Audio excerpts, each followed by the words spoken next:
ఓం గం గణపతయే నమః. మనం ఈ శివ మహాపురాణం ఈ 18వ రోజున మనం ఆ శివ మహాపురాణంలో చెప్పిన విధంగా శివలింగ స్థాపన, దాని యొక్క లక్షణాలు, పూజా విధానం యొక్క వర్ణన మనం తెలుసుకుంటున్నాం. మరలా ఋషులు అడుగుతున్నారు, ఓ సూత మహర్షి, శివలింగాన్ని ఎట్లు స్థాపింపజేయాలి? మహేశ్వరుడి అధ్యాయంలో చెప్పారు చక్కటి శివలింగాన్ని స్థాపన చేయాలి అని చెప్పి. దాన్ని ఇప్పుడు ఋషులు అడుగుతున్నారు. ఆ కథను విన్నారు కదా, అంచేత అడుగుతున్నారు, శివలింగాన్ని ఎలా స్థాపించాలి, దాని యొక్క లక్షణాలు ఏమిటి, ఏ దేశ కాలమునందు దాన్ని పూజించాలి, ఏ ద్రవ్యము చేత దాన్ని నిర్మించాలి అని అడిగారు. అంత సూత మహర్షి ఈ విధంగా చెబుతున్నారు, మునీంద్రులారా, మీకు నేనే ఈ విషయాన్ని తెలుపుతాను. సావధాన చిత్తులై వినండి, అర్థం చేసుకోండి. అనుకూలమైనటువంటి శుభ సమయమందు ఏ పవిత్ర తీర్థమనందైనా కూడా నదీ తీరమున తన అభిరుచికి అనుగుణంగా శివలింగాన్ని స్థాపించాలి. అతడ నిత్య పూజలు కూడా జరగవలసి ఉంటుంది.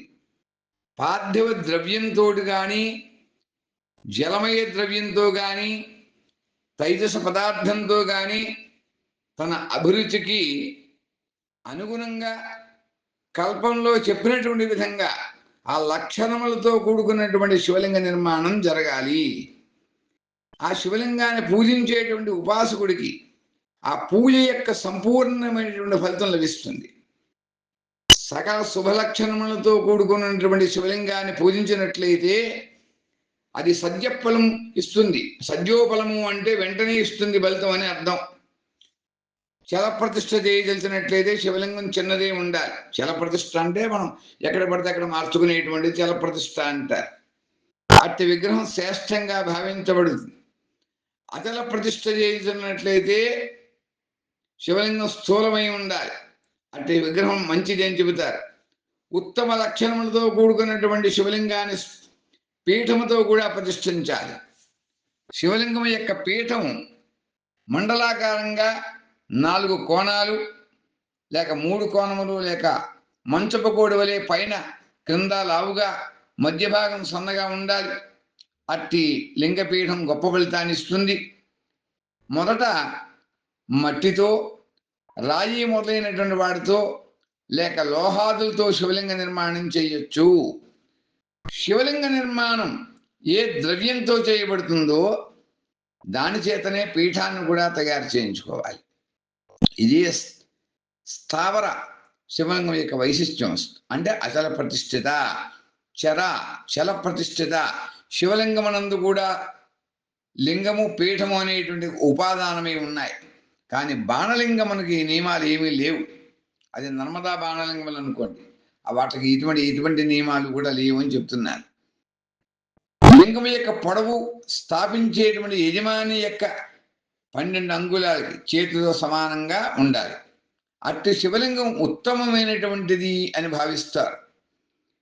దీనికంటే పొడవు తక్కువైనట్లయితే ఫలమునందు లోపం వస్తుంది, కానీ ఎక్కువైనట్లయితే దోషం ఏమి కూడా ఉండదు. చరలింగానికి కూడా ఇదే నియమం వర్తిస్తుంది. దాని యొక్క పొడవు యజమాని యొక్క 1 అంగుళానికి సమానమై ఉండాలి. ఇవన్నీ వారు ఆ కాలంలో ఆచరించి చెప్పినటువంటివి.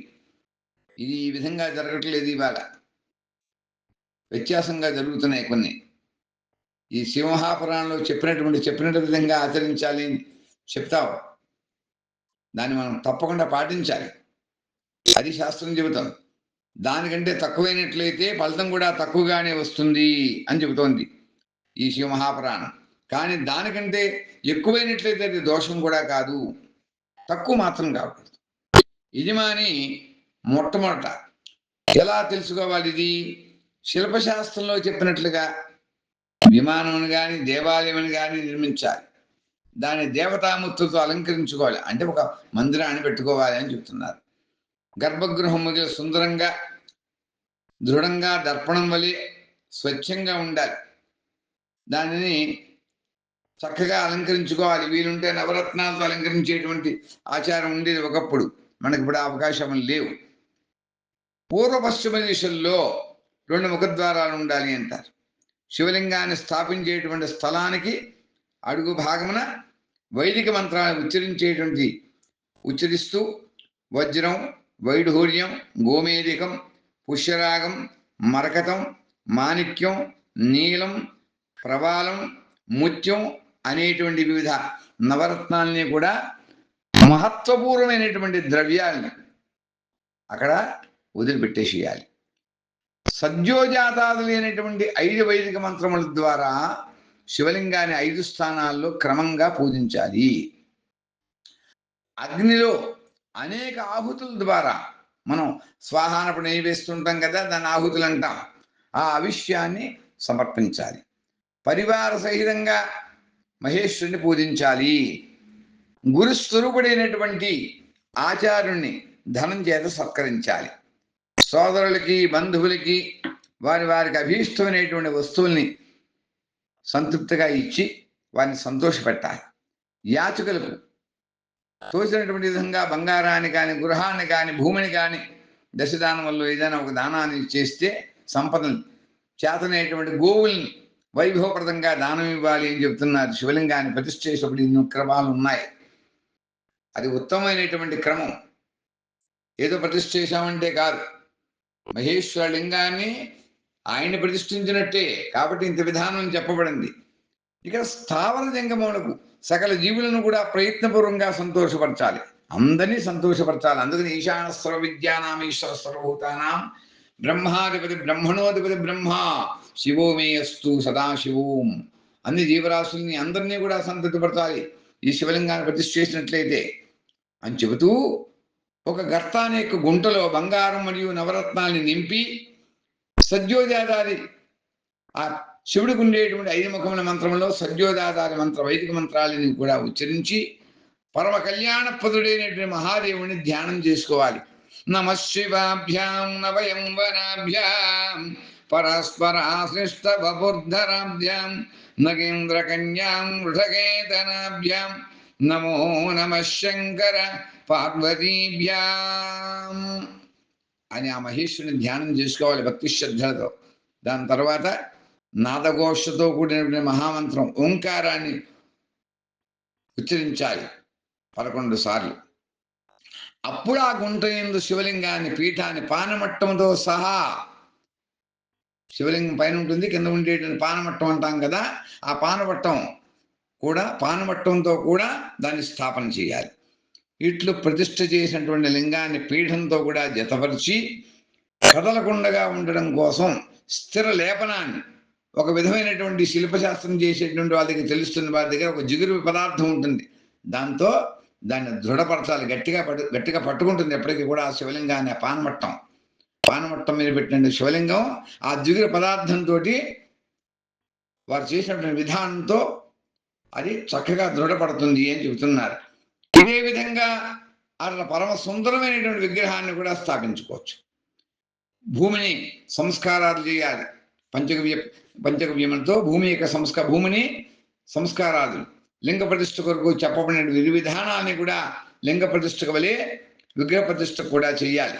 ఒకవేళ లింగ ప్రతిష్ఠ చేసినట్లయితే ఈ విధంగా చేస్తాము. అలాగే విగ్రహాన్ని ప్రతిష్ఠించినప్పుడు కూడా అవి భూమికి వనికి సంస్కారాలన్నీ కూడా చేయాలి అని చెప్పి ఈ శివ మహాపురాణం యందు చెప్పడం జరుగుతోంది.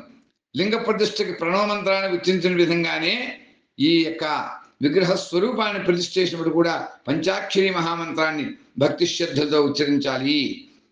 ఈ లింగ ప్రతిష్ఠ జరిగినటువంటి చోట ఉత్సవంలో ప్రతి సంవత్సరం కూడా వార్షికోత్సవం అని చేస్తూ ఉంటాం కదా, అప్పుడు వాహనాలు బయటికి వెళ్ళడం కోసం విగ్రహాన్ని ఒకదాన్ని ఉంచాలి. వేరొక ఉత్సవ విగ్రహాన్ని బయట నుండి కూడా తీసుకుని పోవడం కోసము వీలును కలిగించాలి. దీన్ని గురువుల నుండి కూడా స్వీకరించాలి. సాధు పురుషుల చేత, అంటే సత్పురుషుల చేత పూజించబడేటువంటి వాడే బయట విగ్రహాన్ని తీసుకుపోవడానికి యోగ్యుడవుతాడు. అందుకే ఎవరు పడితే వాళ్ళు ఈ విగ్రహాన్ని తీసుకెళ్ళడానికి అధికారం లేదు. ఉత్సవమూర్తిని బయటికి తీసుకెళ్లేటువంటి వాడు ఎటువంటి వాడు అంటాడు? సాధుపురుషుడై ఉండాలి, సజ్జనుడై ఉండాలి అని చెబుతోంది శివ మహాపురాణం. అయోగ్యుడు ఎప్పుడు కూడా ఉత్సవ విగ్రహాలను వాటిని మోయడానికి అర్హుడు కాదు అని శివ మహాపురాణం పదే పదిగా చెబుతోంది. ఇట్లు లింగమనందు విగ్రహం కానీ విగ్రహమునందుకు జరిగేటువంటి మహాదేవుని యొక్క పూజ శివ పదాన్ని ప్రాప్తింపజేస్తుంది, శివుడి యొక్క అనుగ్రహాన్ని కలిగిస్తుంది మనందరికీ కూడా అని చెబుతోంది ఈ మహాపురాణం. స్థావర జంగముల వలె లింగమని కూడా 2 భేదాలను చెప్పబడ్డాయి. వృక్షాలు, లతలు మొదలైనటువంటి స్థావర లింగములు అంటారు. క్రిమికీటకాలను జంగమ లింగమునందు, క్రిమికీటకాదులన్నింటినీ కూడా జంగమలింగములు యందు జంగమలింగములు అంటారు. మొట్టమొదటిది వృక్షములు, లతలు మొదలగి వాటిని స్థావరలింగములు అంటూ ఉంటారు. క్రిమికీటకాదుల్ని జంగమలింగములు అంటారు. ఈ స్థావరలింగములకు జలసేచనం ద్వారా సేవ చేస్తూ ఉంటాం మనం. జంగమలింగాలకి ఆహార పానీయములు పెట్టి తృప్తిని గావిస్తూ ఉంటాం. ఆ స్థావర జంగమ జీవులకి సుఖాన్ని చేకూర్చేటువంటి వాటి యందు అనురాగాన్ని కలిగి ఉండటమే భగవంతుని శివుని పూజించినట్లు అవుతుంది అని శివ మహాపురాణం చెబుతోంది. అట్టివాడు విద్వాంసుడిగా పరిగణింపబడతాడు, యోగ్యుడిగా పరిగణింపబడతాడు. ఈ విధంగా చరాచర జీవులని శంకరుని యొక్క ప్రతీకగా, స్వరూపంగా తలించి వాటిని మనం పూజించుకోవాలి అని ఈ రోజున మనం ఈ కథని చెప్పుకుంటున్నాం. ఏ విధంగా లింగాన్ని ప్రతిష్ఠ చేయాలి, ఏ విధంగా మనం ఆ ఉత్సవమూర్తిని వాటిని పూజించుకోవాలి, ఆ విధి విధానములు ఈ రోజు మనం ఇంతవరకు చెప్పుకున్నాం. తర్వాత వచ్చేటువంటి భాగం ఇంకొక రోజుని, దీని తర్వాత రోజు మనం చెప్పుకుంటాం. ఓం స్వస్తి ఓం స్వస్తి ఓం స్వస్తి. స్వస్తి ప్రజాభ్య పరిపాలయంతాం న్యాయేన మార్గేణ మహిం మహీషాః. గోబ్రాహ్మణేభ్యః శుభమస్తు నిత్యం. లోకాః సమస్తాః సుఖినో భవంతు, సుఖినో భవంతు, సుఖినో భవంతు. హరి ఓం తస్సత్. బ్రహ్మార్పణం అస్తు.